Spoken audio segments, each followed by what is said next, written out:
ಏನಿನಲ್ಲಿದೆ ಭಯಾನಕ ರಹಸ್ಯ. ಅವರಿಗೆ ಆರಕ್ಷಕ ಅಧೀಕ್ಷಕರು, ದಕ್ಷಿಣ ಕನ್ನಡ ಜಿಲ್ಲೆ, ಮಂಗಳೂರು, ಕರ್ನಾಟಕ.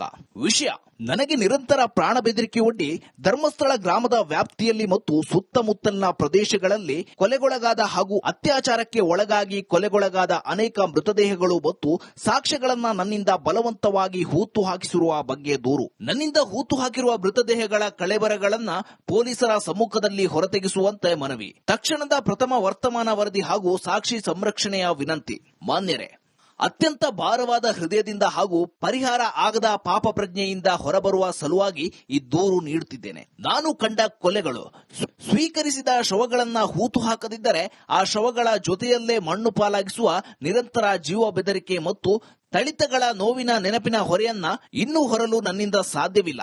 ಈ ಮೂಲಕ ನಾನು ಬಹಿರಂಗಪಡಿಸುತ್ತಿರುವ ಕೊಲೆಯಾದ ಅನೇಕ ಪುರುಷರು ಮತ್ತು ಅತ್ಯಾಚಾರಕ್ಕೆ ಒಳಗಾಗಿ ಕೊಲೆಗೊಳಗಾದ ಅನೇಕ ಯುವತಿಯರು ಮತ್ತು ಮಹಿಳೆಯರ ಮಾಹಿತಿಯನ್ನ ತೀವ್ರಗತಿಯಲ್ಲಿ ತನಿಖೆಗೆ ಒಳಪಡಿಸಬೇಕು.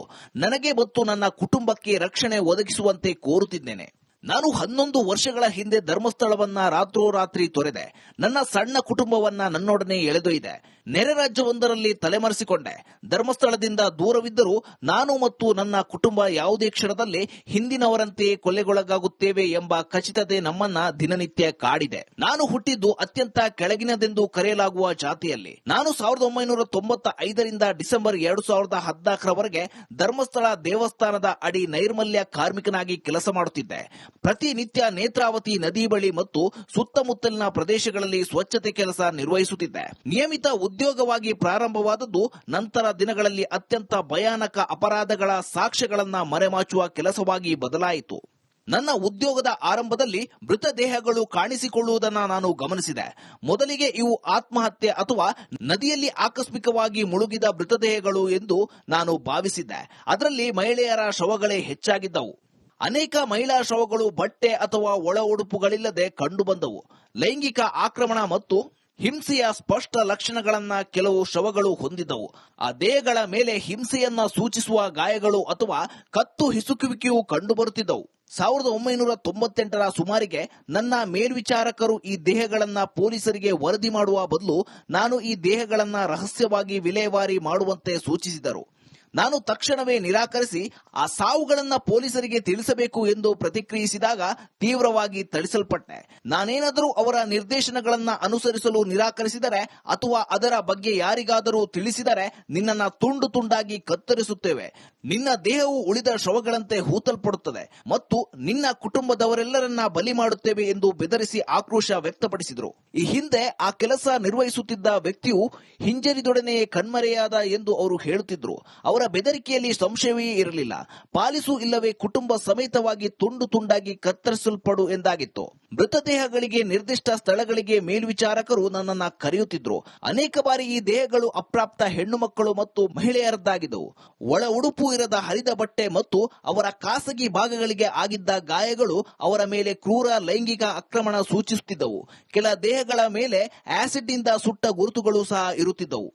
ನನ್ನನ್ನ ಬಹಳವಾಗಿ ಕಾಡಿರುವ ಘಟನೆಯೊಂದಿದೆ. 2010ರಲ್ಲಿ ಕಲ್ಲೇರಿಯ ಪೆಟ್ರೋಲ್ ಬಂಕ್ನಿಂದ ಸುಮಾರು 500 ಮೀಟರ್ ದೂರದಲ್ಲಿರುವ ಸ್ಥಳಕ್ಕೆ ನನ್ನನ್ನು ಮೇಲ್ವಿಚಾರಕರು ಕಳುಹಿಸಿದರು. ಅಲ್ಲಿ ನಾನು ಹದಿಹರಿಯದ ಹುಡುಗಿಯ ದೇಹ ಕಂಡೆನು. ವಯಸ್ಸು ಅಂದಾಜು 12ರಿಂದ 15 ವರ್ಷಗಳ ನಡುವೆ ಇರಬಹುದು. ಅವಳು ಶಾಲಾ ಸಮವಸ್ತ್ರ ಶರ್ಟ್ ಧರಿಸಿದ್ದಳು, ಆದರೆ ಅವಳ ಲಂಗ ಮತ್ತು ಒಳ ಉಡುಪುಗಳು ಇರಲಿಲ್ಲ. ಅವಳ ದೇಹವು ಲೈಂಗಿಕ ಆಕ್ರಮಣದ ಸ್ಪಷ್ಟ ಲಕ್ಷಣ ಹೊಂದಿತ್ತು. ಅವಳ ಕುತ್ತಿಗೆ ಮತ್ತು ಕತ್ತು ಹಿಸುಕಿರುವ ಗುರುತುಗಳು ಇದ್ದವು. ನನಗೆ ಗುಂಡಿ ಅಗೆಯಲು ಮತ್ತು ಅವಳ ಶಾಲಾ ಬ್ಯಾಗ್ನೊಂದಿಗೆ ಅವಳನ್ನ ಹೂಳಲು ನಿರ್ದೇಶಿಸಿದ್ದರು. ಆ ಸನ್ನಿವೇಶವು ಇಂದಿಗೂ ಮಾಸಿಲ್ಲ. ಮತ್ತೊಂದು ಮರೆಯಲಾಗದ ಘಟನೆಯು 20ರ ಹರೆಯದ ಯುವತಿಯ ಮೃತದೇಹದಾಗಿತ್ತು. ಆಕೆಯ ಮುಖ ಆಸಿಡ್ನಿಂದ ಸುಡಲಾಗಿತ್ತು.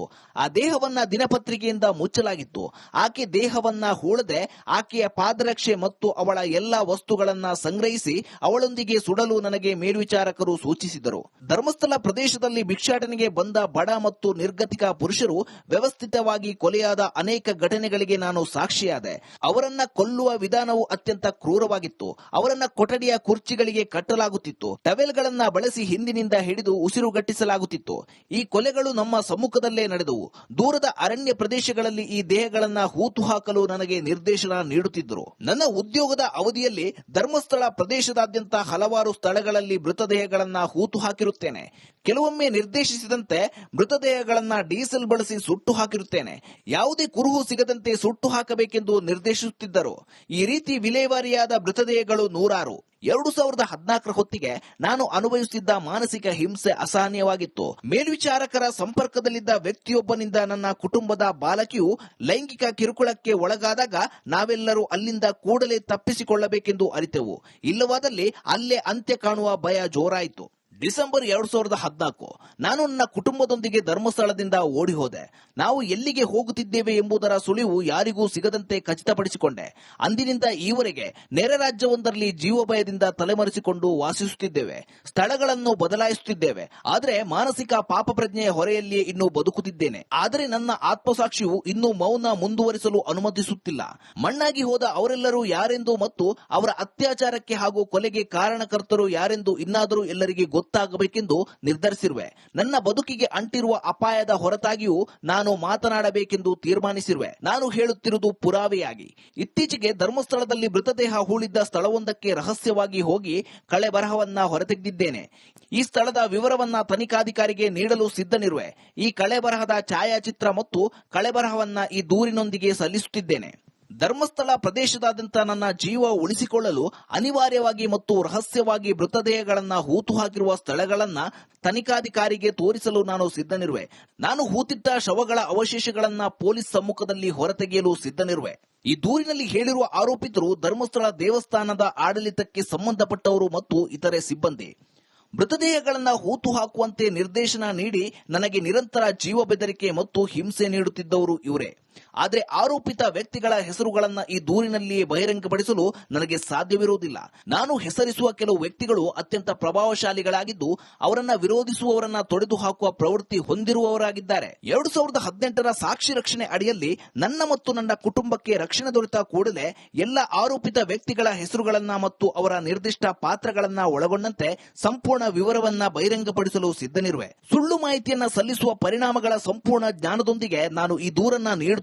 ಮೇಲೆ ಹೇಳಿದ ವಿಚಾರವು ನನ್ನ ಜ್ಞಾನ ಮತ್ತು ನಂಬಿಕೆಗೆ ಅನುಗುಣವಾಗಿ ಹೇಳಿರುತ್ತೇನೆಂದು ದೃಢೀಕರಿಸುತ್ತೇನೆ.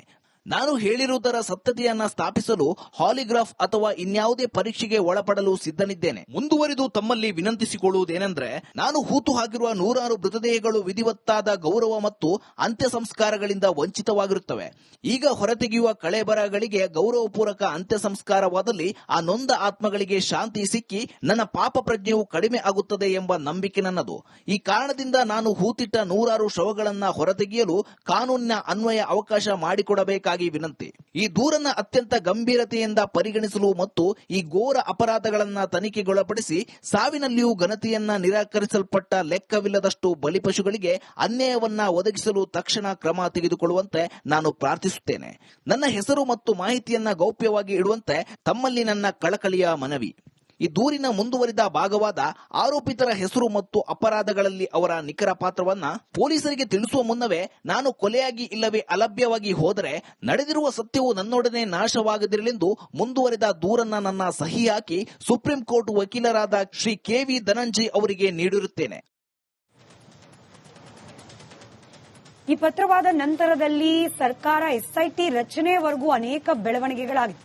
ಈಗಷ್ಟೇ ನಾವು ಫೋರೆನ್ಸಿಕ್ ಎಕ್ಸ್ಪರ್ಟ್ ಹತ್ರ ಕೂಡ ಮಾತನಾಡಿದ್ವಿ. ಈಗ ಇಡೀ ಪ್ರಕರಣ ನಿಂತಿರೋದು ನಿಜಕ್ಕೂ ಈ ವ್ಯಕ್ತಿ ಹೇಳಿದಂತೆ ಆ ಜಾಗದಲ್ಲಿ ಅಸ್ಥಿಪಂಜರಗಳು ಅಥವಾ ಮೂಳೆಗಳು, ತಲೆಬುರುಡೆಗಳು ಸಿಗುತ್ತಾ ಅನ್ನೋದ್ರ ಮೇಲೆ. ಇನ್ ಕೇಸ್ ಸಿಕ್ಕಿದ್ರೆ ತನಿಖೆ ಪ್ರಗತಿ ಆಗತ್ತೆ, ಇಲ್ಲದೆ ಹೋದ್ರೆ ಮುಂದೇನು ಕಾದ್ ನೋಡ್ಬೇಕಷ್ಟೇ. ಇದಾಗಿತ್ತು ಇವತ್ತಿನ ವಿಶೇಷ. ನೋಡ್ತಾ ಇರಿ ರಿಪಬ್ಲಿಕ್ ಕನ್ನಡ, ಇದು ನಿಮ್ಮ ಧ್ವನಿ.